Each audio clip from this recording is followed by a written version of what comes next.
Good morning student. SDGIC online class के platform पर मैं मयंक सिंह आप सभी का हार्दिक स्वागत और अभिनंदन करता हूँ। प्यारे विद्यार्थियों, आज हम कक्षा 10 हिंदी का जो हिंदी पद्य सिलेबस है उसका पहला लेसन का जो पद है उसकी व्याख्या को लेकर के आपके सामने हम प्रस्तुत हैं। प्यारे विद्यार्थियों, इस बात का आप ध्यान रखिए कि हिंदी पद्य में पहला लेसन सूरदास जी ने लिखा है और जो सूरदास के पद के नाम से है,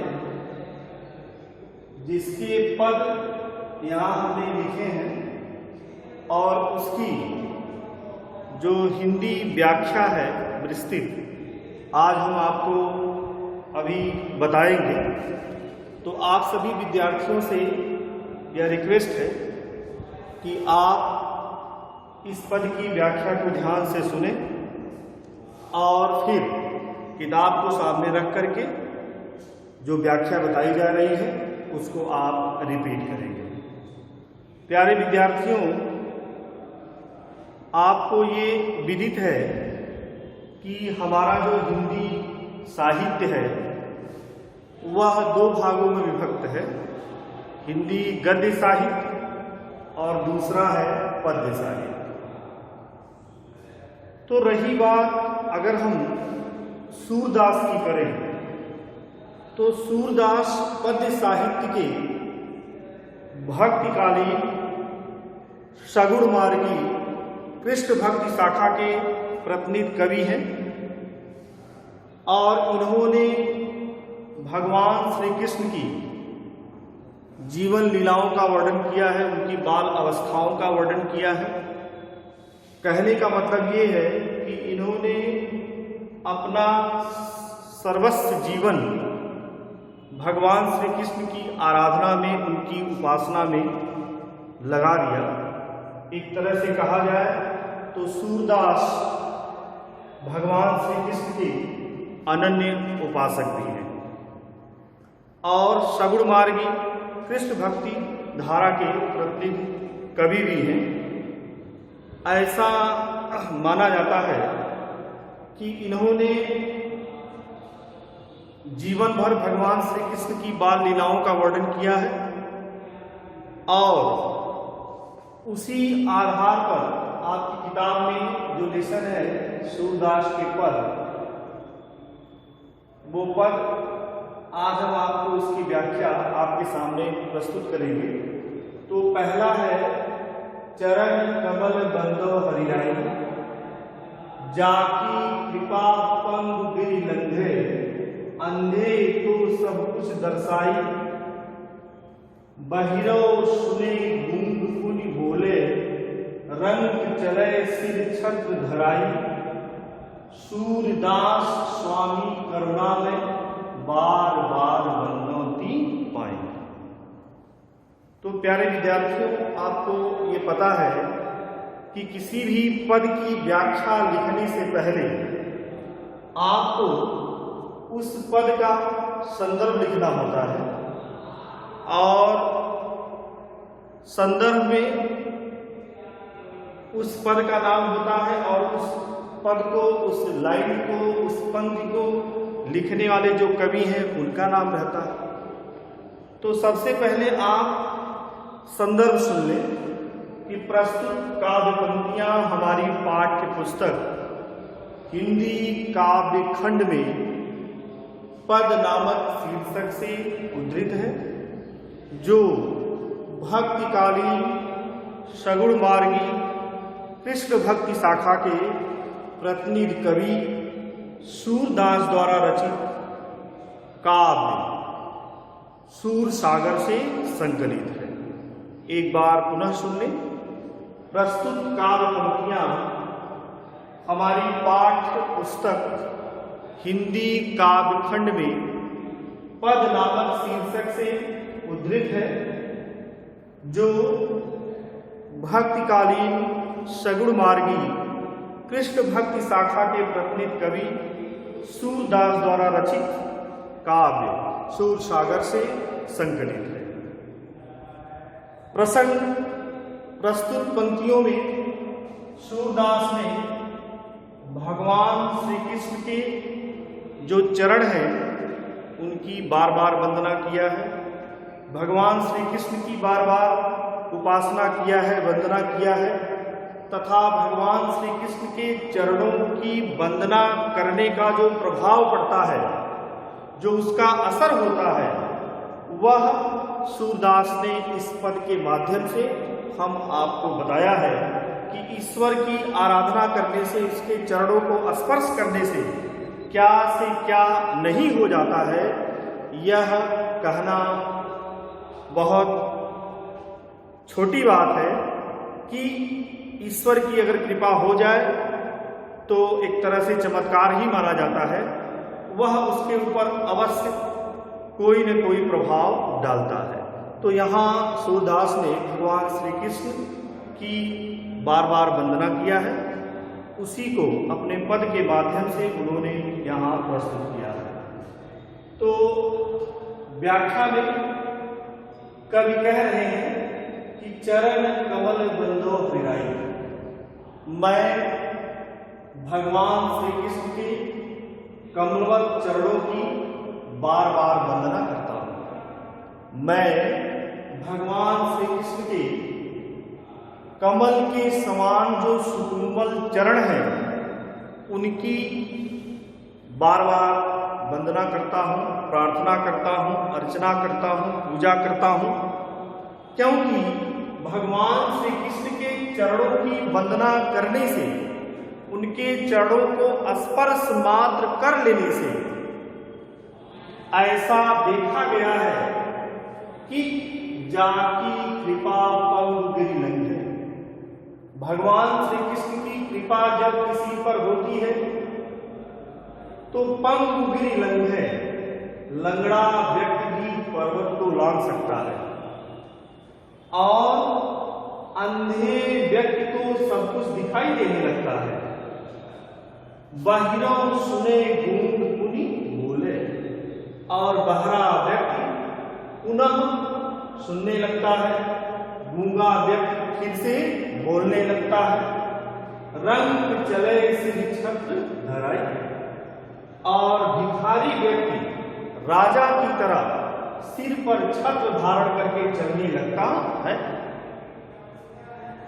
सूरदास कह रहे हैं कि मैं अपने स्वामी करुणा के सागर भगवान श्री कृष्ण के चरणों में बार बार प्रणाम करता हूँ, बार बार नमस्कार करता हूँ।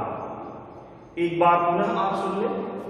सूरदास कह रहे हैं कि मैं भगवान श्री कृष्ण के कमलवत चरणों की बार बार वंदना करता हूँ, क्योंकि जिनकी कृपा से लंगड़ा व्यक्ति भी पर्वत को लांघ सकता है, अंधे व्यक्ति को सब कुछ दिखाई देने लगता है, बहरा व्यक्ति सुनने लगता है, गूंगा व्यक्ति फिर से बोलने लगता है, और जो भिखारी व्यक्ति है वह सिर पर राजा की तरह छत्र धारण करके चलने लगता है, अर्थात वह भिखारी से राजा बन जाता है।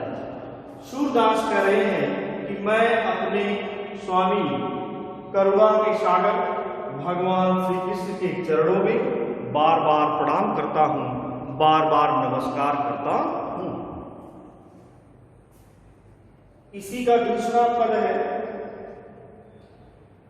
अभिगत गति कछु कहत न आवे, ज्यों गूंगे मीठे फल को रस अंतर्गत ही भावे, परम स्वाद सबही सुनिरंतर, अमित तोष उपजावे, मन वाणी को अगम अगोचर, सु जाने जो पावे, रूप रेख गुण जात जुगत बिन, निरालंब कित धावे, सब विधि अगम विचारह कातः सूर सगुन पद गावे।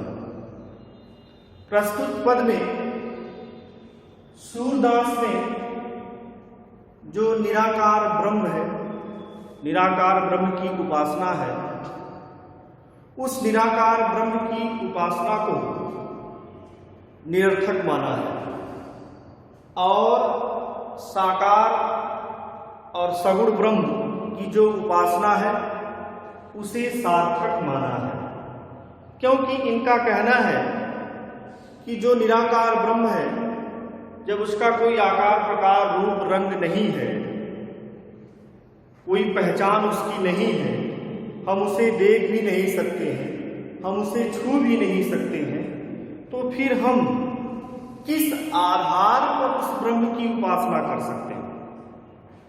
इसीलिए जब हमें ऐसा लगा कि उस ब्रह्म की उपासना करने का हमारे पास कोई आधार नहीं है, कोई साधन नहीं है, कोई उपाय नहीं है, तो फिर हमने निर्गुण ब्रह्म की उपासना को छोड़ करके सगुण ब्रह्म की उपासना करना प्रारंभ कर दिया।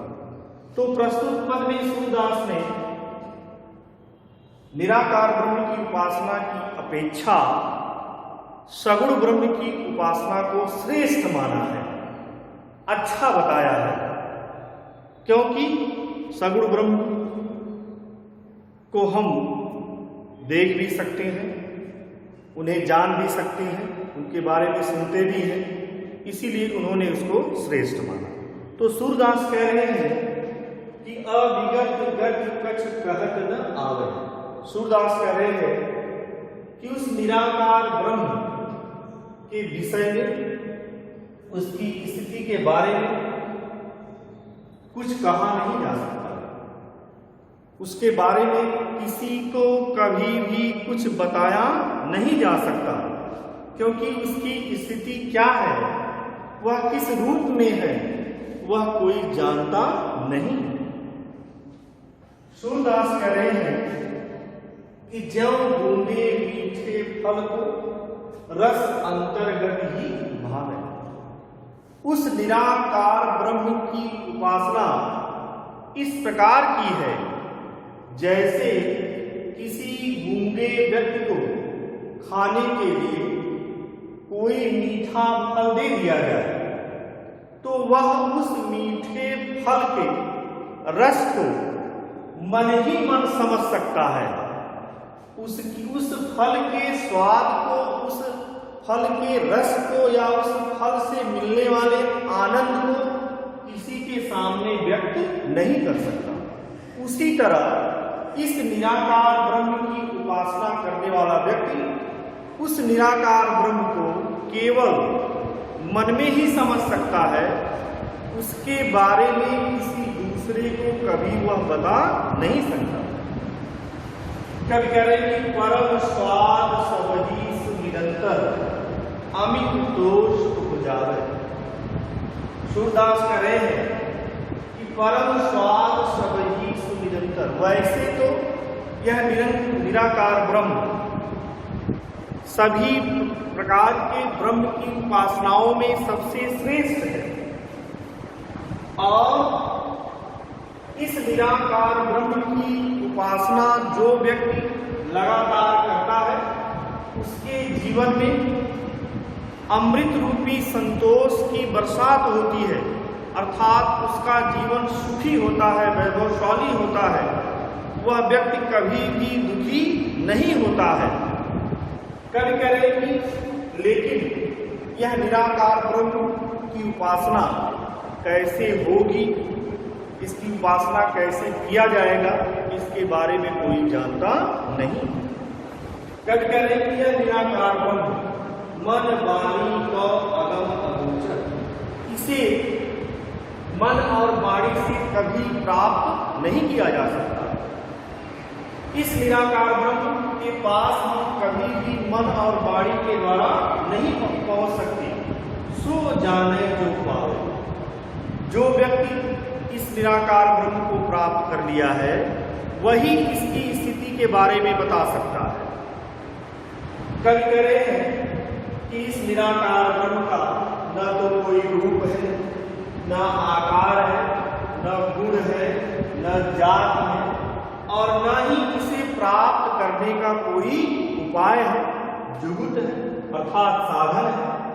तो फिर जब इस निराकार ब्रह्म को प्राप्त करने का कोई साधन हमारे पास नहीं है, कोई आधार हमारे पास नहीं है, तो फिर हम इस निराकार ब्रह्म को प्राप्त करने के लिए इसके पीछे क्यों दौड़े। इसीलिए सूरदास कह रहे हैं कि सब विधि अगम विचार ही तात है, सभी प्रकार की विधियों से न पाने योग्य समझ करके उस पर विचार करके हमने सगुण पदगाम यानी सगुण ब्रह्म की उपासना किया है। अर्थात हमने निराकार ब्रह्म की उपासना न करके सगुण ब्रह्म की उपासना किया है, क्योंकि निराकार ब्रह्म को किसी भी स्थिति में कभी प्राप्त नहीं किया जा सकता है।